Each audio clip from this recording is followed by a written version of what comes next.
Browns losers here at Empower Field at Mile High right behind us, 41-32. And let's start with Jameis Winston. Set a franchise record and career high for passing yards today, 496 yards. But Mary Kay, the real story of his day was 2 pick sixes, including one in the fourth quarter that essentially ended the game and gave this win to the Broncos. The Browns did get the ball back and maybe did have a chance to score and kick an onside kick, but that second pick six was pretty much the nail in the coffin. It really was. It was the backbreaker.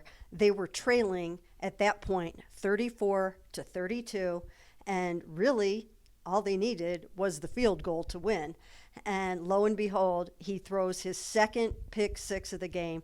And the unfortunate thing about this, and he threw 3 interceptions total. The unfortunate thing is he played his heart out.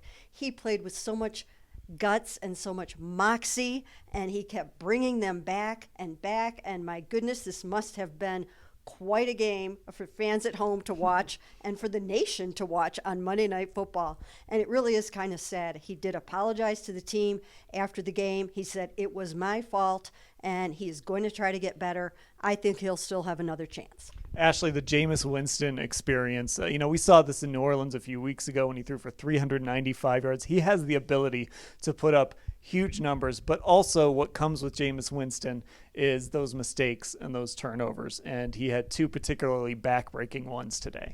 Yeah, and I think, too, the last one was especially brutal, not just because of the time and score situation, but you look at what happened right before that pick six. They had gotten out of some big trouble. They were facing 3rd and 12.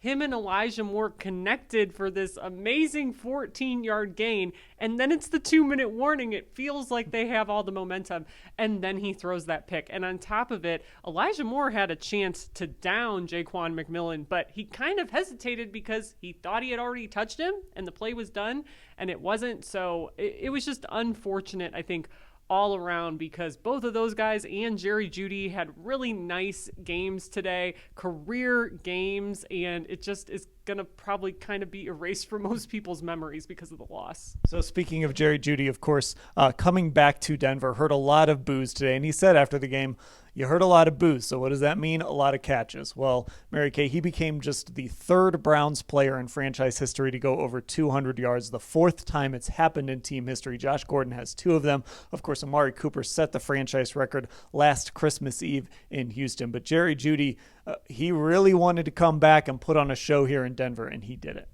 He really did. And you know what? If they could just get a player angry every single week, they would really be onto something here. This week, it was Jerry Jeudy with his 235 yards. Last week, we remember, it was Myles Garrett with those 3 sacks. So this is kind of the revenge team. But what a game for Jerry Jeudy. He went against Patrick Surtain a lot.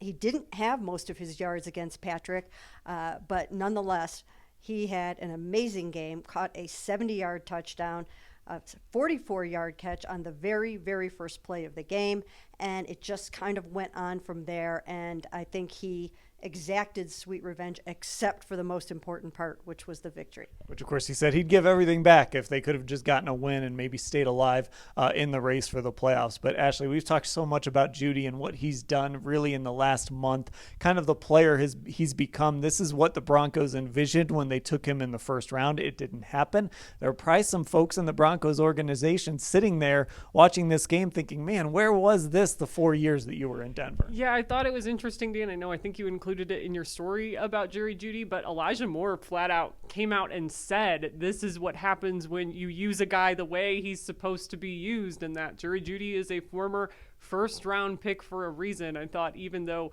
this loss stung, it was really cool to kind of see him go to bat for Jerry in that moment. And you could see it talking to Jerry, like he was really, really upset that they did not get this win. And I genuinely believed him the way he said, I would give all of my yards back if we could have come away with a W, because that's the most important thing. And he was worn out after that game. He did his interview sitting down. He really left it all out there on that football field. But unfortunately, it did result in a loss. And this is loss number 9. That means the Browns will finish below 500, not officially eliminated from the playoffs yet, but they are getting close, Mary Kay. And, of course, this was a team that came into this week at least trying to convince everyone that if they could just win out, they would have a chance to make the playoffs. But at this point, it's not officially over, but it is over for this football team. It really is. And I asked Myles Garrett about that after the game because he was the one that was so adamant about the fact that we're going to try to win out and we are still gunning for the playoffs. And he said, now we really want to be dream wreckers. So I think the focus has shifted. They have to understand now that even if they did win out, 8-8 is not going to cut it. So I think the reality has set in, but they still have some big plans. Yeah, and Ashley, this was obviously such an important game to kind of get that dream kickstarted, not just because obviously they had to win out, but because this was the 7th-seeded Denver Broncos. This was the team you were chasing directly. So, this looked like a Browns team that understood the stakes, but ultimately, just like so many other times this season, they couldn't get it done. Yeah, and for weeks now, we heard, especially when things were really bad at the beginning of the season, like, hey, all of these losses, for the most part, they're to a lot of NFC teams, right? You can kind of rationalize it. You saw them